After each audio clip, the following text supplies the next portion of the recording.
Ladies and gentlemen, welcome to episode number 43 of Material Issues. I'm Mark Hershberger of Pop Detective Records. Nice to see everybody. And of course, joining me, as always, my very good friend from the West Coast, Mr. David Bash of the International Pop Overthrow Festival. David, how the heck are you this afternoon?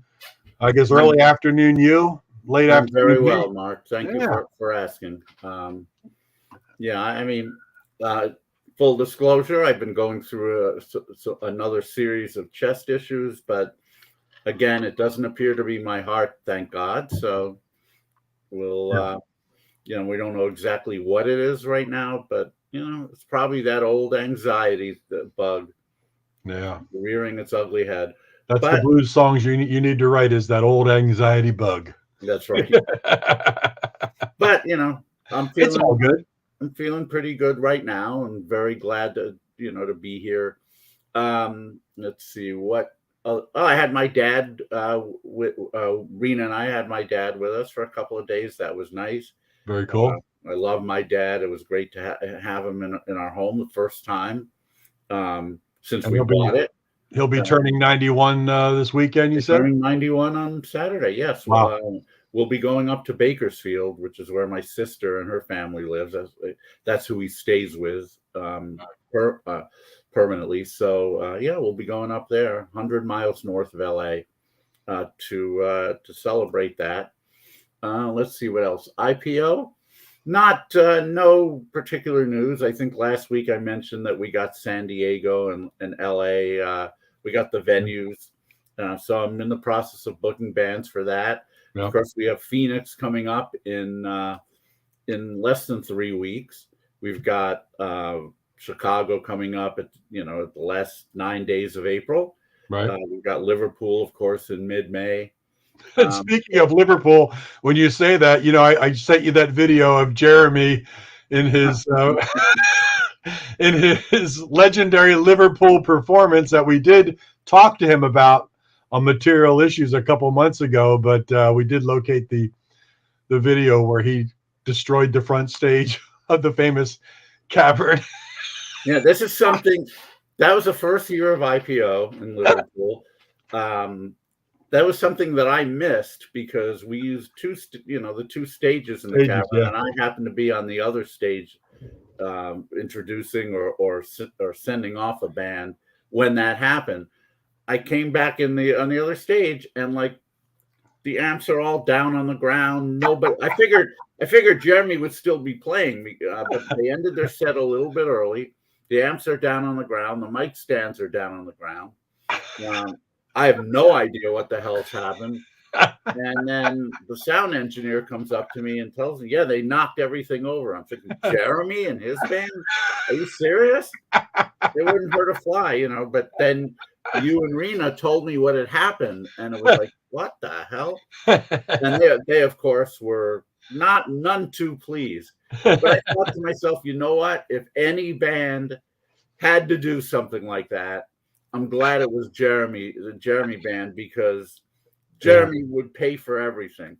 Right. It would be like some young kid band says, man, we're skint, I couldn't believe I found the video too, and I was like, I'm so glad you did, because I had never, I hadn't seen it live. And we weren't exaggerating. That was the best part about it, that I found out that you'd given an accurate rendition of what had happened. Then I asked Jeremy, and he said, well, the feeling kind of came over me, David. And then and then his kids followed suit, and it's like, oh my god. But well, tell you what, when April jumps into the crowd, you want to be on the receiving end to catch her, right? I'll just leave that right there. Well, she's a very nice young lady. No, actually, she's a mom now. She's married, and she's a mom. Yeah, she's married to Adam. They've got a great family. They do. And, she's wonderful. Yeah. And speaking of wonderful, we have a very wonderful guest today on Material Issues. People, they hear songs, from their youth, or they hear songs during their youth, And sometimes they just take for granted that the people who recorded them actually wrote them. Well, of course, we know better, but that doesn't mean we always know who wrote everything we've heard. Right. And this gentleman, the one I'm about to introduce to you, has written songs that a lot of people who we know and love have recorded. People like Herman's Hermits, the Yardbirds, Cherry Smash with Fade Away Maureen, the great psych pop song that's on Rubble compilations and all kinds of stuff like that. And the Tremolos, who had a big hit with one of his songs.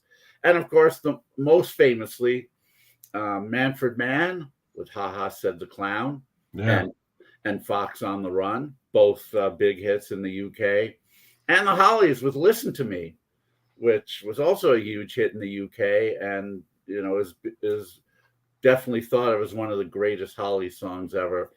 But he was a recording artist in his own right, releasing several albums, and one of them from the late 60s was called Tony Hazzard Sings Tony Hazzard, which was reissued in the late first decade of the 2000s, and is now being reissued again in slightly different form. And I should grab it. I don't know what is a problem here. I should have had it there. It's called Demonstration.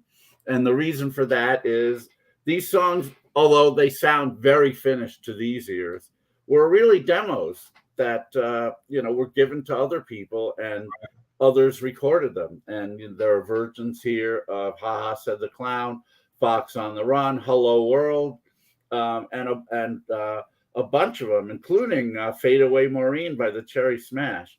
All great stuff here. And he's still a very viable singer-songwriter in his own right. He played IPO Liverpool at the Cavern a few years ago, and we're really, really glad to have him. So would you please give a huge Material Issues welcome to Mr. Tony Hazzard.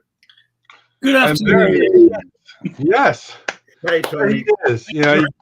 You got to give it up for somebody with the talent like you, Tony. I mean, David said it absolutely correctly. Many times the bands that put it out and you think that they wrote the songs, but when you do a little bit of deep dive into who actually wrote a lot of these great tracks, you come up with the name Hazzard.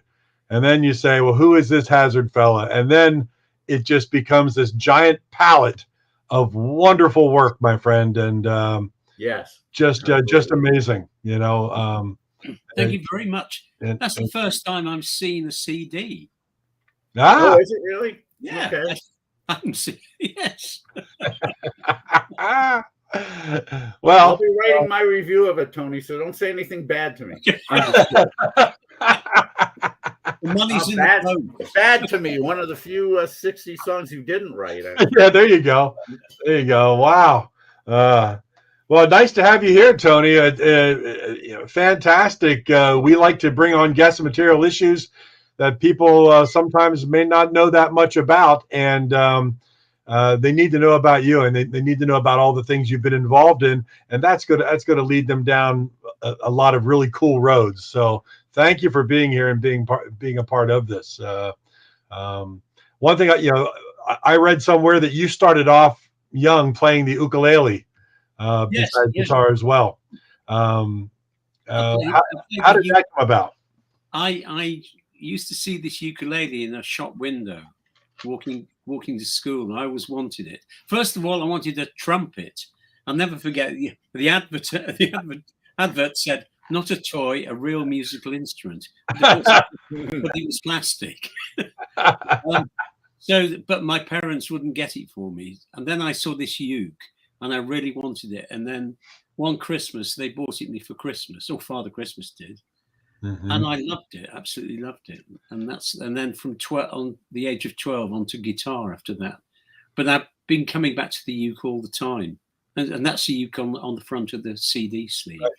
Oh, wow. It's the same one? Wow. No, it's a hand-built one by a luthier in Well, were your parents musical? Did you learn how to play the ukulele from them, or how did you teach yourself? I got a book with the chords and songs and learned very old-fashioned songs. Believe me, if all those endearing young charms would have fade by tomorrow, today, something like that, I remember. And the minstrel boy to the war is gone. Oh, wow. At the age of 8, yeah, very odd. Oh, yeah. Now you were brought up in and around Liverpool. Yeah. And which means, of course, that unlike most of us whose first exposure to the Beatles was on Ed Sullivan, and not to diminish that because that's what prompted so many people to become musicians, but you actually got to see the Beatles at the Cavern before they were famous around the world. What was that like, and what was the Cavern like at that time? What was it like? Yeah, originally they used to have jazz bands, Dixieland jazz bands, and I used to go and see those. And then at lunchtime they started having groups, and so I go and see different groups, and the Beatles were one of the groups. And I think the first time I saw them, they'd just come back from Hamburg, and they were wearing leather outfits, and they had a good following, Liverpool, but a lot of people didn't think they were the best band. Really? Oh, yeah. I mean, Jerry and the Pacemakers were far more professional. I mean, the Beatles, I think, were just sort of very slapdash and lackadaisical. It wasn't the Beatles on the Ed Sullivan show. Well, was the crowd in the Cavern for a show for, say, the Beatles or even Jerry and the Pacemakers? Was it really like crazy? Was it just a sweat house of noise, or were people listening? It was usually people working in offices at lunchtime. Oh, okay. And there was no license there, so everybody that they had soup there and Coca-Cola. I can't remember. Everybody remembers the smell of the Cavern, which was a mixture of disinfectant and raw sewage, I think. But we didn't know that at the time. I mean, the sweat hanging, condensation dripping down the walls. And it was a very exciting place. Yeah, I saw some good people there. I saw Bruce Chanel playing Hey Baby. Oh, wow. Elton Clinton on harmonica. It was great. Did you live close by where it was easy access for you? Or were you taking public transportation into? We get the bus. I get the bus or the train. Yeah. We go in because I was on the outskirts. So at the time, if you're playing ukulele and you're learning some guitar and things, was the whole scene at the Cavern something that prompted you to get into songwriting, more pop tunes, things of that sort? It wasn't so much the Cavern. It was sort of in the air at the time. Everybody was starting with, skiffle group. I had a little group when I was 16, 17, something like that. And it was just another guitar and me on guitar and a drummer. And we used to go on the bus, take the drums on the bus and put them under the stairwell. And we used to play at a local hospital every week for the public. I think that's where I learned an awful lot. And if I hadn't gone to university, I would have been in a Liverpool band. But I went to university in 1962 when it was all starting. Mm-hmm. So, but there must have been a lot of people around at that time, 61, 62, up to 64, where all over the place, young people playing instruments and getting into skiffle. It just seems like the scene had to be really big with a lot of people playing music, so you could run into a lot of people all the time that were interested in doing that.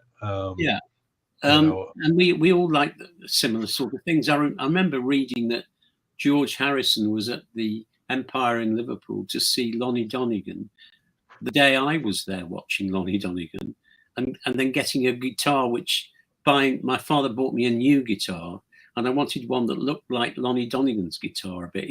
I didn't know at the time he was, playing a Martin, but I got the nearest thing I could. Yeah, Martin would have been kind of the high end guitar. Did Your Chewing Gum Lose Its Flavor on the Bedpost Overnight was a huge hit in the States. Yeah. Actually, but skiffle never really caught on here the way it did there. There were a couple, there was the odd song like that one, and then In the Summertime by Mungo Jerry several years later. But it never really caught on here, unfortunately. Yeah, So did you initially, and we're talking about now, when you decided you are going to be a musician, did you see yourself initially more as a songwriter than a musician, or the other way around? It was the other way around, I think.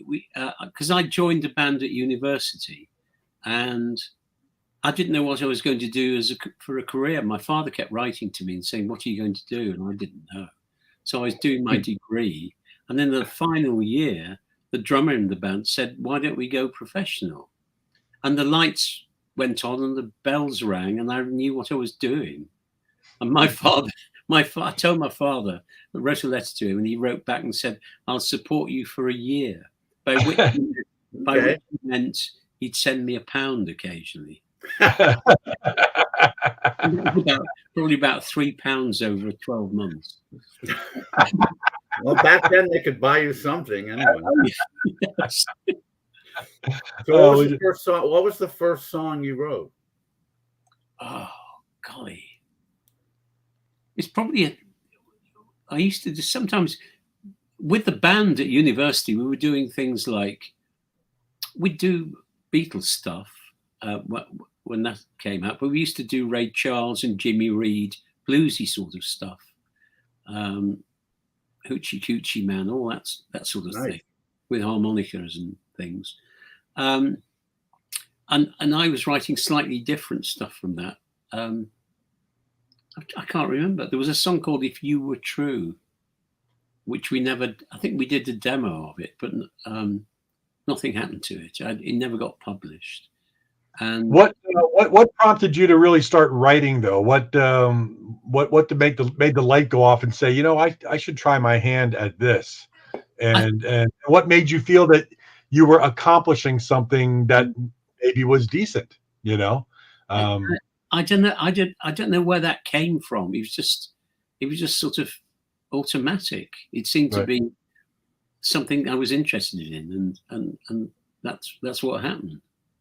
And do you have all the old notebooks that you've written all the lyrics and? I asked some people that, and they're like, "No." I met a friend at university called Tony Garnett, who worked for the BBC, and he came up to see a friend of mine, and friend introduced us. And Tony said, and I played some songs to him, and he said, "I think you're very commercial," and I didn't know what he meant by that word. Yeah. But he said, if you want to do anything in the music business, you've got to go to London. So at the end of the year, at the end of this academic year, we went down to London and played there and had a residency in West London. Nice. And played every week until a fight broke out. It was a bit like Glenn Miller. I was standing there playing, and the chairs in the air being bashed on people's heads, and I'm playing away. And they closed it down after that, which was a shame. It was a good part. Oh no! How long after that did you get your record deal? Was it with Columbia first? Yeah, it was incredibly fast. It was. I'd been offered. I think one of the demos that the group had done had got into the hands of a chap who was a sort of agent, manager, radio station owner, and he was offering me a deal, and I said to the band, "They want me, not the band. What should I do?" So they said, "Go for it. Who knows what's going to happen." And that's very nice of them. Yeah, my friend doesn't always work that way. Yeah, my friend Tony said, "I don't think you should do this. Because he's very dodgy, this chap." And after that, 2 weeks after that, he was murdered with a shotgun. Wow. Because somebody didn't like him. And then Tony introduced me to Jerry Bron, because he was working with Manfred at the time, who was doing the music for the Wednesday play for the BBC. And that's how that developed. So you mean at this point just Manfred Mann the person, not the whole band? Well, I think the whole band did the trying to think about it. I think it might have been the whole band that did the music, the theme tune. Okay. Yeah.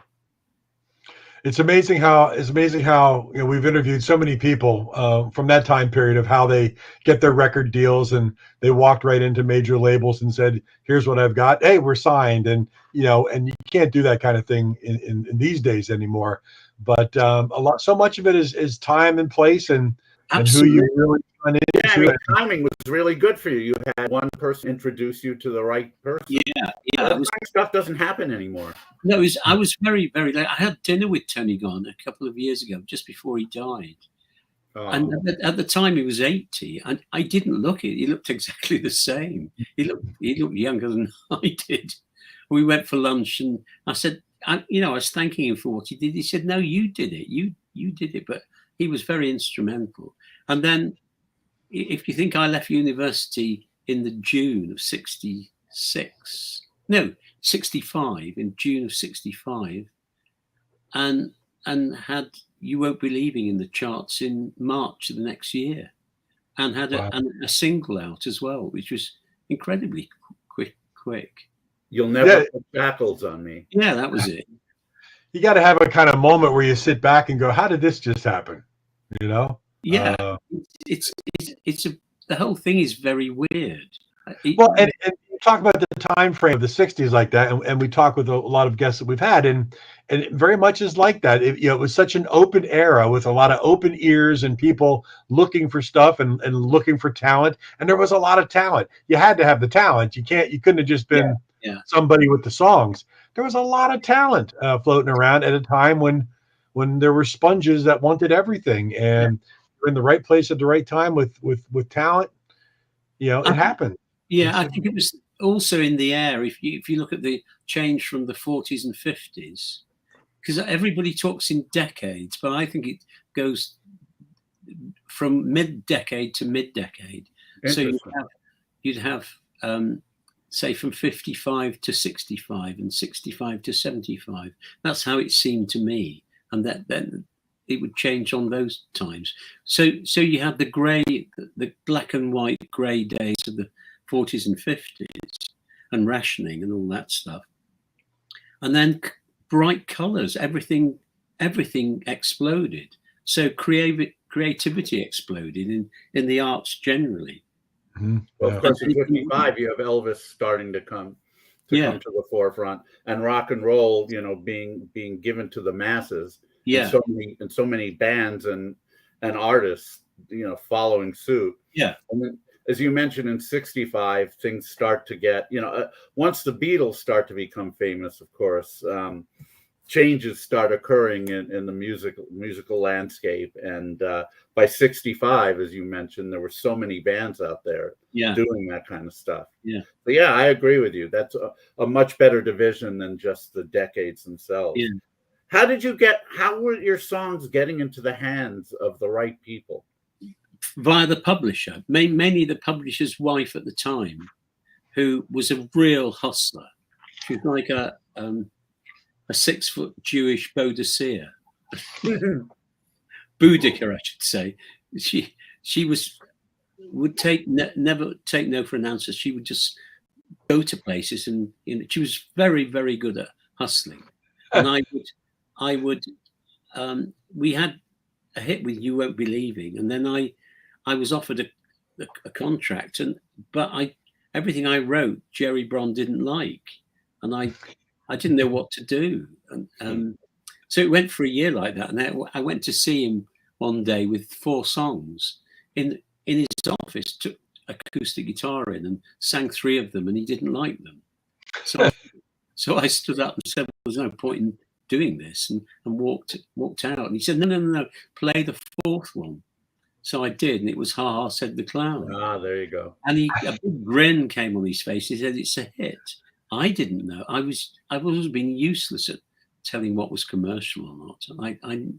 I still don't know. A lot of people don't. It's but he had an ear, I guess. Yeah.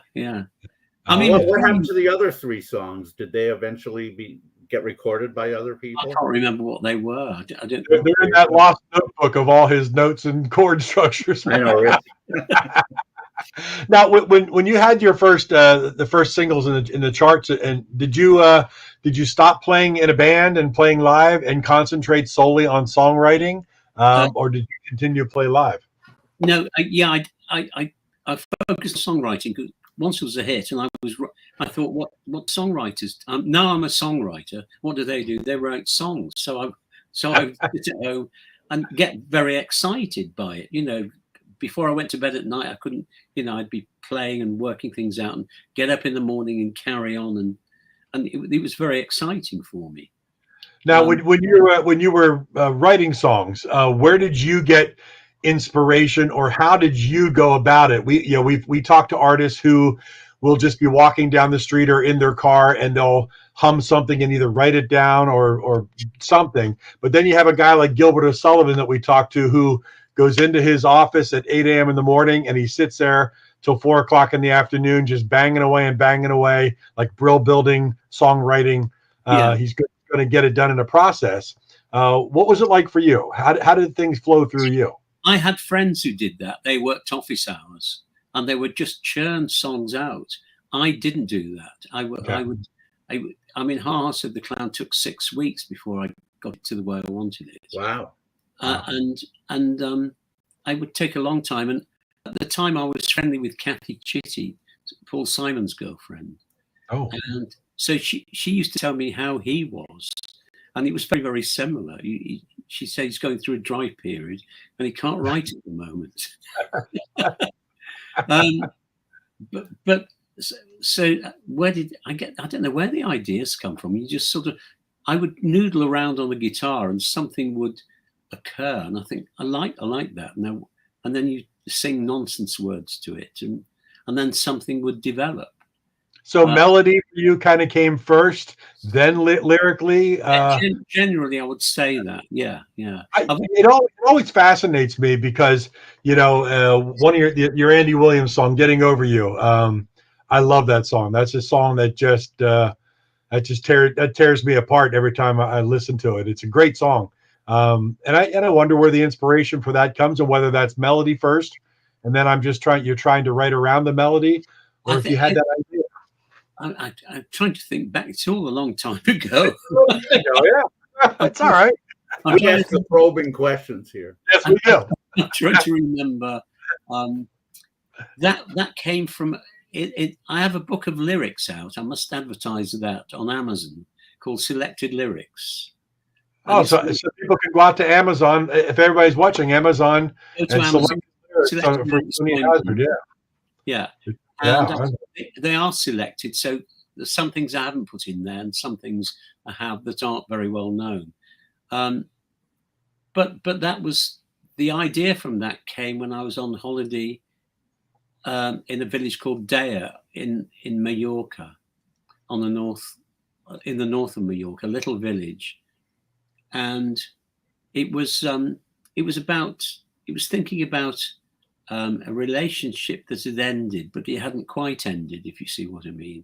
So it was still lurking there in the background. So, and there were lots of songs like I'm Getting Over You, and I thought it would be nice to have, I think I'm Over Getting Over You. It was I always wanted to do things lyrically that was slightly different, because everybody, I Love You and I'm Blue and all that, everybody had done that, but I wanted to do something slightly different. And there were lemon trees there, and the sea was there, gazing underneath the lemon trees, gazing far out to sea. Like her, I'm indescribably blue, because I think I'm over getting over you. And interestingly, that song was pitched to Art Garfunkel. And wow! And I heard that he didn't like the line, like her, I'm indescribably blue, which I thought was actually that's the best line in the song. Yeah, it's very, yeah. So, I mean, and it's interesting because Kathy was very keen for me to meet Art, because she said, if you two would get on really well, but we never ever got together. We never did it. So that's where that comes from. It comes from a real situation. And there's a line in the middle of it about, in the bridge, about the walk, the quiet talk with friends at sunset. That's a line from an ode by the poet Horace, because I loved Horace's ode. And he wrote very succinctly And that's what I used to try and do, right, very succinctly if I could, so everything was condensed. And a very relatable song too. I love relatable songs. You know that in my life, I've always been trying to get over certain things, and very much, I think that's the main thing. I think people sometimes will write their own personal experience, but it's got to be something that will echo with other people. Right. So it's got to chime with the way they feel. It must awake something in them. Yeah. Tony, in restudying your career, I came upon a song that I may now be my favorite of yours, "The Princess and the Soldier." Oh yeah, by Richard Barnes. It's a really beautiful, gorgeous song. Reminds me a lot of what Duncan Brown was doing around that time. And also, I want to thank you, because it was through that I found Richard Barnes' solo album, which now I have to see if I can find for my collection. I got to hear some of it on YouTube, and it's brilliant, but it never came out in the US. Oh, right. It was on CD. I think it was Was it? I think it was, yeah. Oh, then I better get on You get it. It might be on a eBay or something.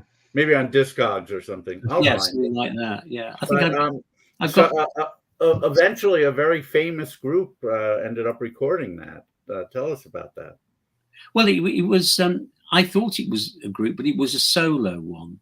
It was actually by Daryl Hall. Oh, it was Daryl. Oh, it's just Daryl. I originally thought it was Hall and Oates, and I thought, this is very odd. It's like lots of things. I forget how they came about and what happened. And I was saying in an interview the other day that I couldn't remember how it happened. Then I did. And there was a guy called Steve Apple who was a producer, and he and his wife came to see me when I was living at Loudwater. And I think I must have played it to him. And he said, "Oh, that's really good." And I think that's how it got to Daryl Hall. Well, of course, you didn't know that 50-something years later, we'd be sitting here at Material Issues telling you about how they came about. Half my brain cells have long since. And ours too. You know what they say about the 60s, though. If you remember it, you weren't there. So I know, but the reality is, it's about the 60s. It's not because you were stoned or anything. It's because you're old and you can't remember things. Well, we're younger than you, and we're going through that also. So yeah, we're all going to get there.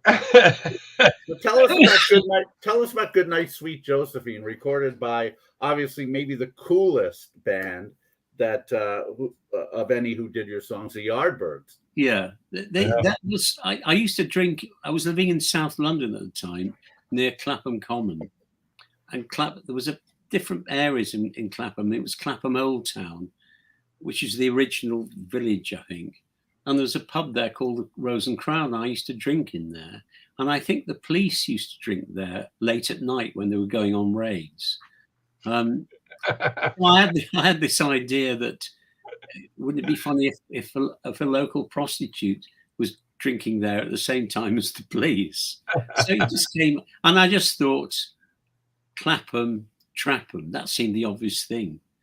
So that's how that came about. It was like a lot of my songs are quite tongue in cheek. It's a fun song. But how did it get to the Yardbirds? I think it must have been Mickey most, because Mickey did quite a few of my songs, and that's what happened. And also another band had done it called. Oh, wait a minute. Can't remember. What did Cherry Smash do? They did "Fade Away Maureen," which I was going to say. Oh, that's it. Yeah, that's the coolest song you've ever written. "Fade Away Maureen," yeah. And "Fade Away Maureen" by the Cherry Smash is on so many psychedelic compilations now. You talk to psychedelic collectors and you ask them about I've heard the 10 most iconic songs that weren't big hits in the psychedelic pop realm, and "Fade Away Maureen" shows up on a lot of lists. On the Cherry Smash's version, it sounds like Jimmy Page playing. Yeah, it was. It's a And great. maybe it was. He was on enough stuff. It could have Great been. great guitar riff though. But they didn't do the bridge. They didn't do the middle bit. Which mine.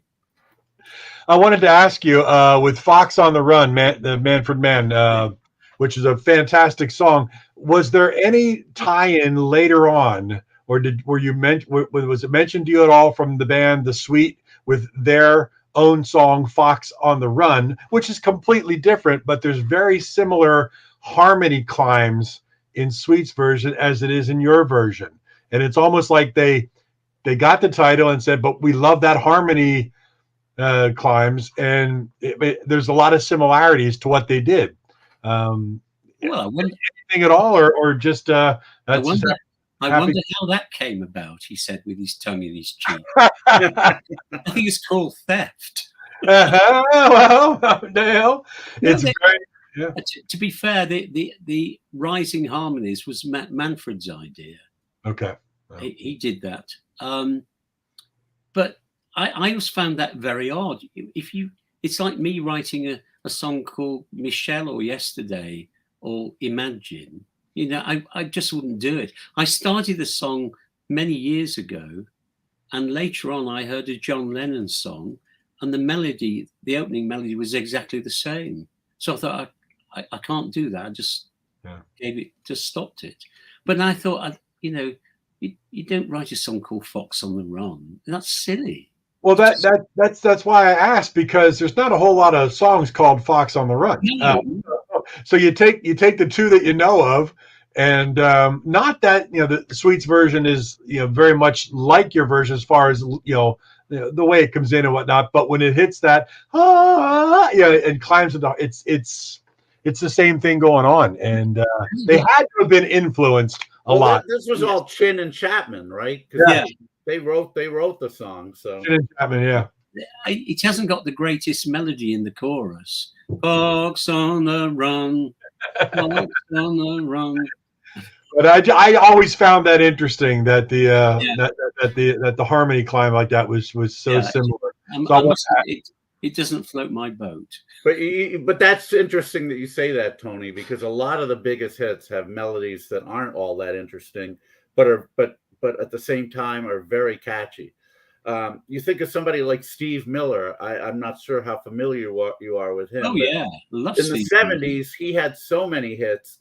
With some of the simplest and most uninteresting melodies ever, but people didn't forget them. Oh no, and that's a big injustice, because some of the most beautiful, most interesting songs with tantalizing chord changes never did get as big as some of the most simple ones. No, I agree. But I think in terms of that particular song, it wasn't up to standard in my book.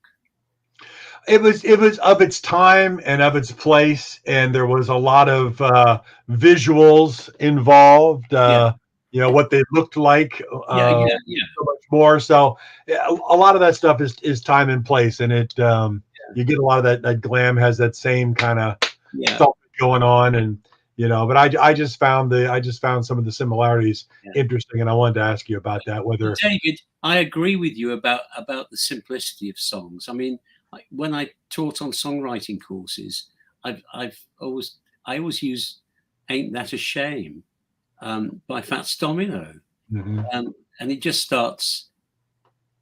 How does it start? You made me cry. You made me cry when you said goodbye, and straight into the chorus. It wasn't a 2-minute intro or anything. It was Long Tall Sally. I mean, I love all that simple rock and roll. It's great. But I think if you're writing something like Fox on the Run, it's got to have something interesting about it, I think. Right. We ask questions here on Material Issues. Yes, absolutely. Tony Hazzard sings Tony Hazzard. When you think about that album, or when I do, the first thing that comes to mind is the Graham Gouldman thing, because he was doing a very similar thing to you. Yeah. Writing songs that other people recorded. And then suddenly he puts out an album where he's doing his own versions of these songs. And that's exactly what Tony Hazzard sings Tony Hazzard is. Was it your idea to do that album, or did somebody convince No, you? it was because it wasn't an album concept. It was just the demos over 3 or 4 years collected. And Jerry Bron said, I think we should put them out, and got a deal with CBS or Columbia in the States. It was shocking. Yeah, it's shocking to hear that those are demos because they sound very finished to me. I always tried to do well-finished demos, which in some cases didn't help matters. Manfred, for example, didn't like finished demos. He wanted to make a song his own. And so he would, the demos we used to hear in Bron office by Gilbert O'Sullivan or Bob Dylan were all very, very basic and very, very simple. But other producers like to have finished things. And I said to Mickey Most once when he did a song called Me the Peaceful Heart for Lulu. And I said, that's exactly like the demo. I mean, we used to flute on it because the keyboard player, Colin, could play the flute. So I thought, well, I wrote the dots out and I played 12 string with the flute solo, and Tat, the drummer, played bongos in the middle bit. And that was exactly like Lulu's version. And Mickey said, I get demos that are so good, there's no point in trying to better them. And Jimmy Page played on it, and he said, that's a great demo. Will you send me a copy? I said, yeah. He said, I bet you forget. And I did.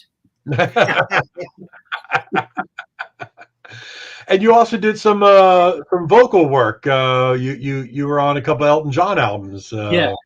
I was friendly with a singer called Leslie Duncan, who and she was in the song in the backing vocal circuit. So it was a bit like joining a coach. There were several of us all doing the circuits. We do have the same people, and we all did harmonies automatically. So, it was a great grounding in any sort of singing. Right. And Elton was one of that group, and so when he'd done Empty Sky with the Dick James, and then Gus Dudgeon was going to produce him. We didn't know this at the time, and he said, we called him Reg at the time, and he said, I'm doing an album. Will you come and sing on it? And we all said yes. And it was at Trident Studios. I remember listening to the track and thinking, wow, this is good. This is something else. And that was good fun. Yeah, it was great fun. So you could see his talent. You could see, I mean, in your mind, did you think this guy's going to be a superstar? When I heard the backing tracks for the Elton John album, I thought this is really good. And I remember the musicians thinking I'd like to pinch some of those, which I did for Loudwater House. I heard Caleb Quay, for example, on guitar. Yeah. Nobody was like Caleb. Nobody played like him. I did hear a story that Eric Clapton was asked who was the greatest guitarist, and he said Caleb Quay. Wow. And then B.J. Cole on pedal steel, who eventually played in my band for a bit in the 70s. Have you heard Caleb Quay's song "Woman of Distinction"? No. It's under just the name Caleb, and it's a lot like "Fade Away, Maureen." It's a little bit more up tempo, but it's another psychedelic pop classic that you see on those compilations. You should definitely search that out. It's really good, and his guitar playing on it is awesome. Yeah, but he's also a pretty good singer. Well, they modulate his voice a lot, but it works out pretty well. Have you?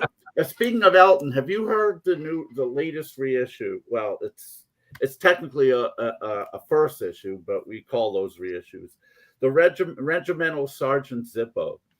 It came out last year for Record Store Day, and it's an album that had been recorded and then shelved because the label dropped him. And it's songs from pre-Empty Sky. It's really good. Oh, right. No, not heard. I'll have to send you an email about this. You want to seek this out. Yeah.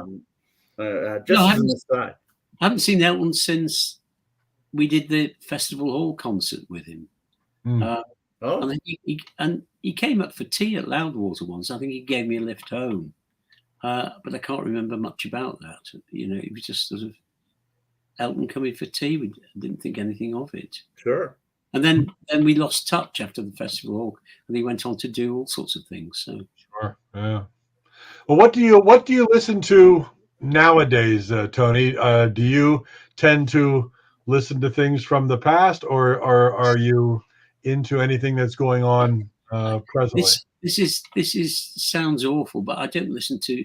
I have a great hi-fi system. I don't listen to it. I don't listen to the radio. Occasionally, after a few drinks at night, I will. You'll bump into the power button.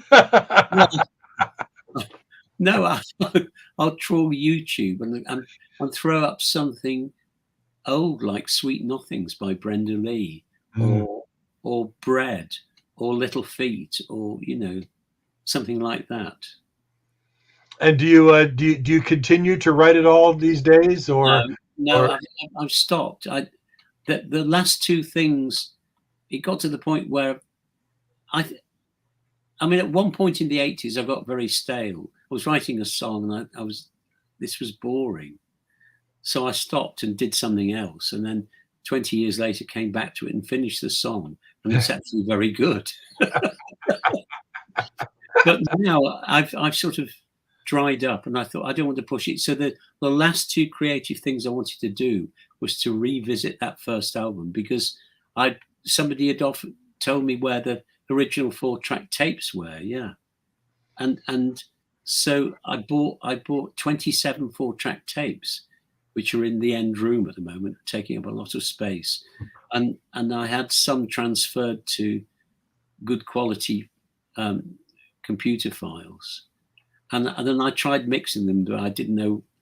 I wasn't really happy. I wasn't sure what the point was, and then I thought, no, this is like a historical document, and that's the way I've done the album, with notes about the tape recorders and the microphone used, and photographs from the sessions over the. So it's all very. It's like people know famous albums in the 60s like the Beatles, but they don't know more obscure albums and like that. So I thought, I want this to be. There's a quote on it from T.S. Eliot about going on a journey and arriving at the place for the first time and knowing it for the first time, and that's what this album is. So we've tried to include studio sounds. So the first track, The Matter With You, starts with Tom Allen, the engineer, saying, "First 4/4, take 1." Yeah. And it feels as though you're in the studio. And there are occasional count-ins and odd things. If you listen to Fade Away Maureen and let it run a bit, for some reason, there's me saying a word. Yeah. I'm saying an English pronunciation, but you pronounce it differently. That happens sometimes. I think about Wendy by the Beach Boys. If you listen to the instrumental break in the middle, you can hear somebody coughing. That I don't know why they never took it off, but it's there. Well, we're glad you put this historical piece together, because and again, we've talked to other artists. They're like, "What's the point? Why should I do this?" Yeah. It needs to be done. It needs to be done. And I think the fact that I got Jerry Boyes to do it, because he's such a great engineer. Right. Yeah. He's won 5 Grammys doing it, so he knows what he's doing. And we've known each other for ages. And I said, "Would you be interested?" And he absolutely loved it. He said it was great going back to those original sounds, right, and trying to make something of them. Well, I highly recommend. Did he connect you with Liberation Hall? No, that came via somebody in LA who used to. It was Burger Records. Oh wow! So Sean Borman, maybe, Sean wow. Borman. Yeah. Wow. And he loved the original album, really wanted to do something with it. And then we got the tapes, and he got very excited. And I said, look, what I wanted to do originally was just put a vinyl album out and do the lyrics book. And that was my two final creative type stuff. And that was going to be it. And I was going to retire and sit in the sun and drink gin and tonic, which I still may do. And then Sean broke up with Burger Records. He was going somewhere else, and then that changed, and then he was going to Liberation Hall. But I haven't spoken to him. He said he was going to be promoting the vinyl version, so I hope he still is. I hope so too. Well, he runs a record store in Orange County, California. I'm sure they'll be carrying it. So at the very least, he'll be promoting it there. Yeah. And I know a demonstration is available on Amazon as well. Probably many other online sites. So anybody who watches this is looking for something, or looking for that in particular. It's out there. So just search on Amazon. And I've been running a little thing across the bottom that says your Twitter at Tony Hazzard, TonyHazzard.com. There's information that can lead you in those directions too. So please, anybody, check it out. You won't be sorry. Fantastic. Let's go back a little bit while we have time and talk about Loudwater House, because that's the early 70s, and the music climate is making a huge change at that point too. You went from the sort of psychedelic pop to sort of, I don't mean you, but the climate, psychedelic pop to bubblegum to then the early 70s, which is sort of like almost like a respite from all of the frenetic activity of the late 60s. You now have sort of a down period where people are mellowing out, and music is becoming very earthy. And that album certainly is an extremely earthy album in a very good way. Thank you. That was, again, Jerry Bron's idea. He said to me, why don't focus on being commercial, just go away and write an album. And I never had focused on being commercial consciously. I might have done it unconsciously because I was a songwriter and I wrote songs, and I wrote pop songs. So inevitably I was focused in that way, but not consciously. And so that's how Loudwater House, it was the end of a relationship and the start of another one, and my friends in the area. And it was sort of just a fun thing. And I was able to have Caleb Quay and BJ Cole on pedal steel. So I'll never forget the first session was Blue Movie Man. And I'd booked the studio, and I arrived there 20 minutes early, I think. And the air was full of the smell of cannabis. I thought, oh God, this is going to be a train wreck. So I played it on acoustic guitar, and the drummer was a chap called Roy Otemro, who was the drummer with Cachis with BJ Cole. And great band, by the way. Yeah, and so I played it to them, and the backing track was recorded in 40 minutes. That was it. And except at the end of the session, I think we booked it from 2 till 8, something like that. That Roy was too stoned to pack his drums up. Somebody else had to help him. But it was a funny. The other thing, I found it, for some reason, having spent years in studios, I found it difficult to hear what I was singing with cans on. So we did a lot of the vocals with a speaker facing behind the microphone facing me to just listen to the backing track. Wow. And at one point, there's a song called Loudwater Zoo, All My Friends as Animals. And they all came to the studio with beer and goodness knows what. So it was... That was the time. Yeah. Oh, Lord. And if you look at the tracks on it, you'll see a sort of long track and then a very short track, and a long track and a very short track. So we did it like that. Well, yeah, and not to put a sour note on it, but most of your solo releases never really charted well. It was a secret. It was a secret list. Only certain people were allowed to buy it. But I mean, thought of that. It's not for lack of great songs, and No, not at all. You don't know, and that's why I've taught my daughters, and I tell everybody that I know, and David and I talk about these things. You got to go back and you got to find where this stuff came from, and there's reasons why these songs are as good as they are, because they're coming from sheer talented people, and here's a thing where chart placement means absolutely nothing as far as it comes to your talent, Tony. So that's what my festival is all about. The one you played at the Cavern, International Pop Overthrow. There are a lot of talented singer-songwriter musicians out there who, don't have much of a shot of making the charts, but that doesn't mean their stuff isn't viable, and that doesn't mean it isn't deserved to be heard. So that's what we try to showcase. There's so much talent out there. It's interesting because the next album was That All Right Then, and Melody Maker reviewed it and said, "No, it wasn't. Try again."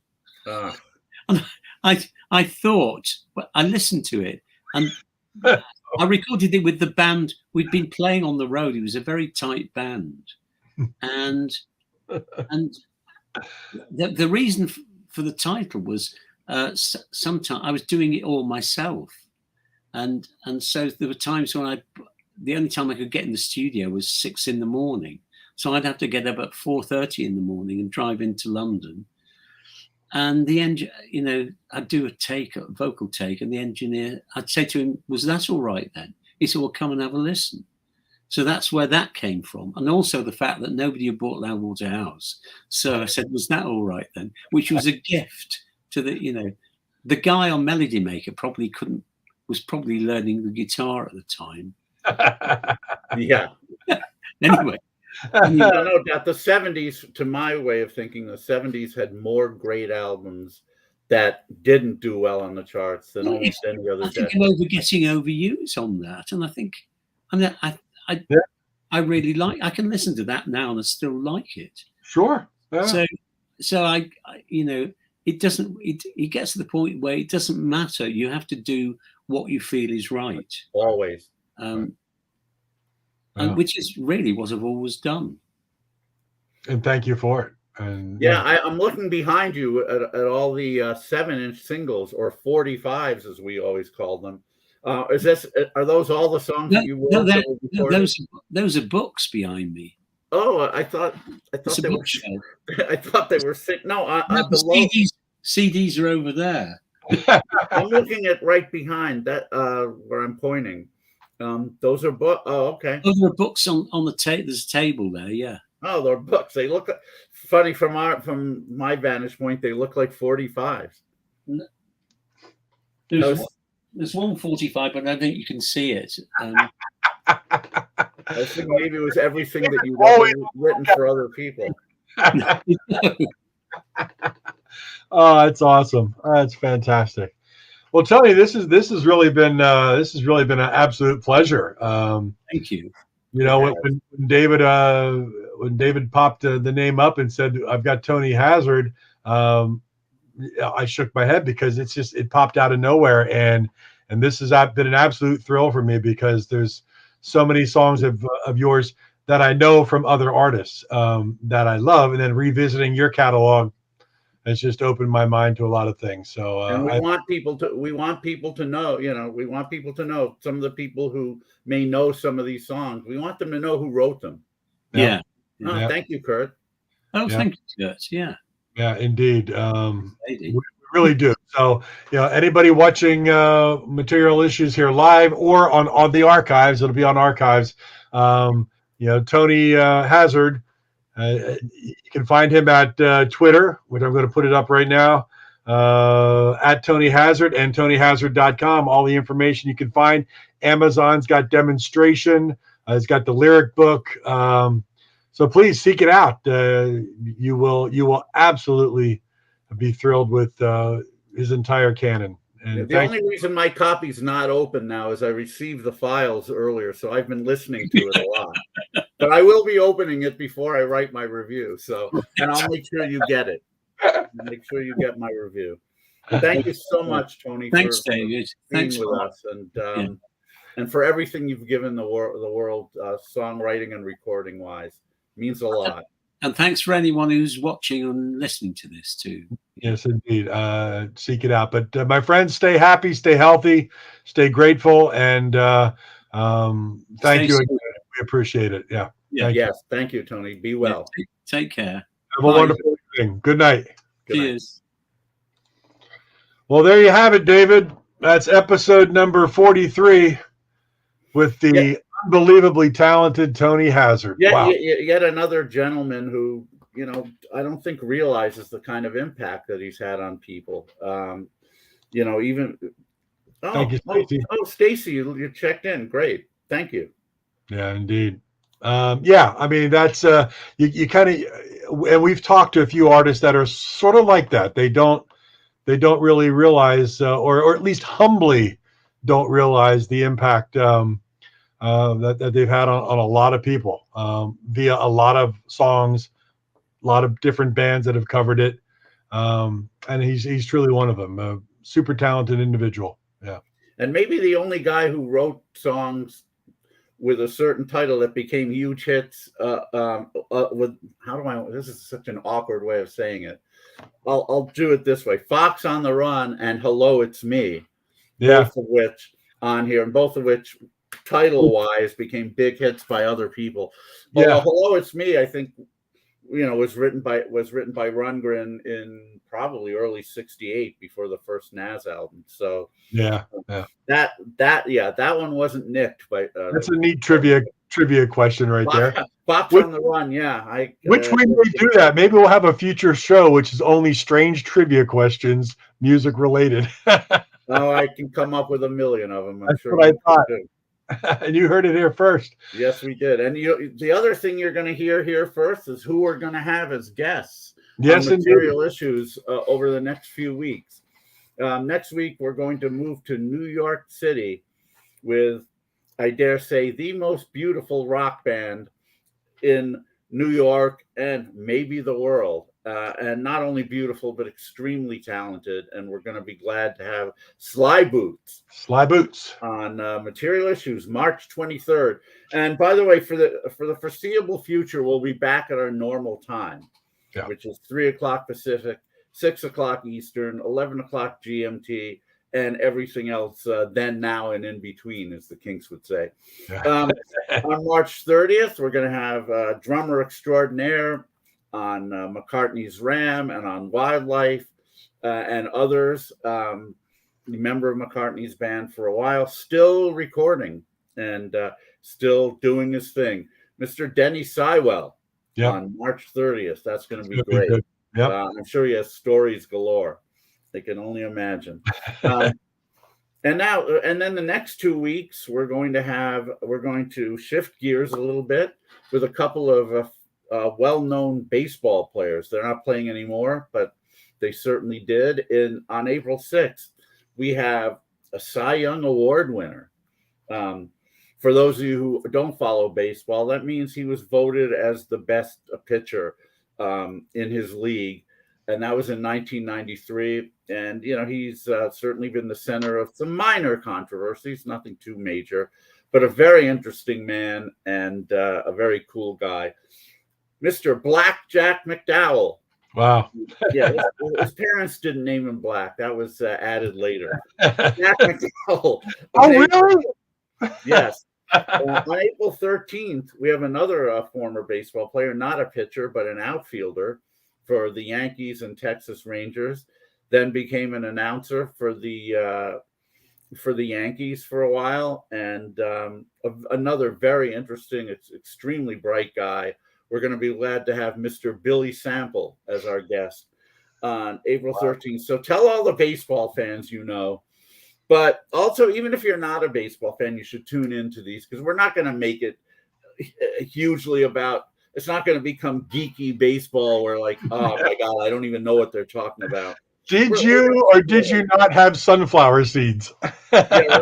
We're going to ask about a lot of things that you'll find. Like if you saw the movie Bull Durham, you didn't have to be a baseball fan to love that. I actually saw that movie with my cognitive sciences colleagues.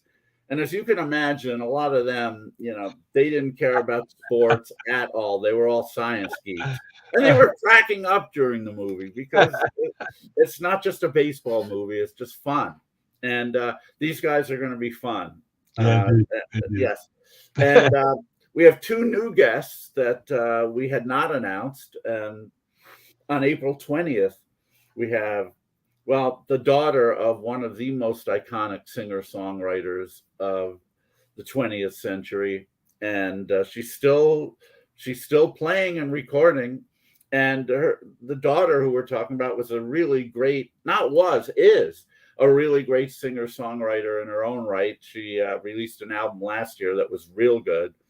And I'm sure she's going to have a lot of stories as well. Yes, that's right. It's Ms. Louise Goffin, daughter of Carole King and Jerry Goffin, on April 20th.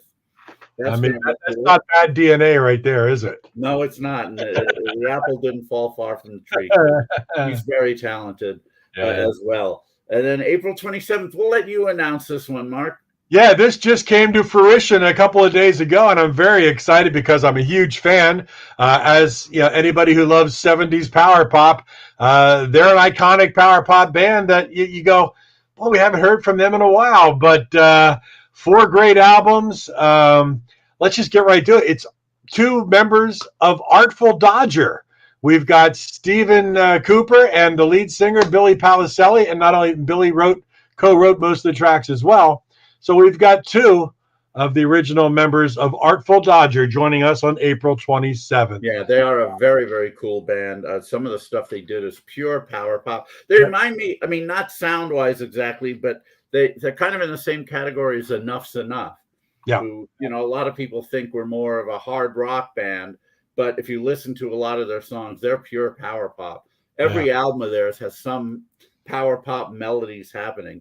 Artful Dodger is the same way. And they had their heyday on CBS records and tapes. And they were contemporaries. They played the same circuit as Blue Ash and Raspberries and all those bands back at the time. So I'm sure they've got plenty of stories. So that'll be interesting. Yeah. So, all right. So we've got a whole slew of great guests coming up in the next month and plus, and we'll have more.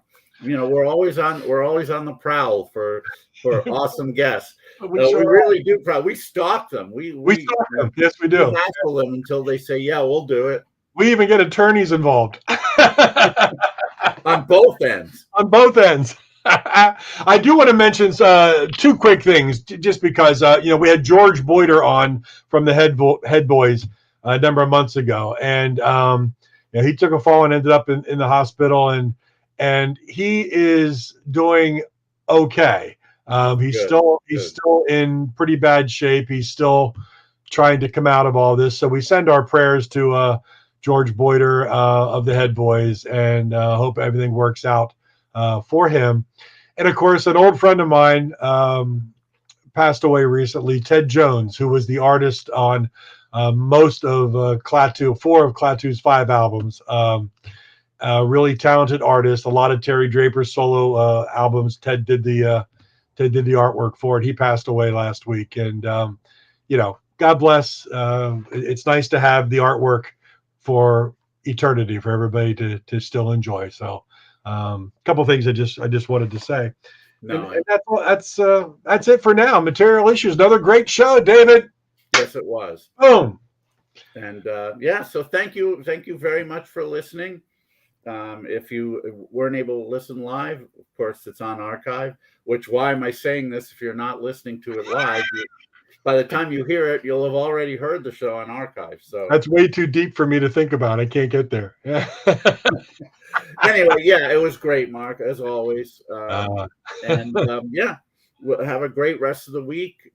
We will definitely see each other again next week, and hopefully see you and as many other people as possible for Sly Boots. And see you next week for Sly Boots. So hit that join button on Material Issues Facebook, subscribe on YouTube, tell all your friends, because it's always a fun time here on Material Issues. Good night, everybody. Good night, everyone. Thanks.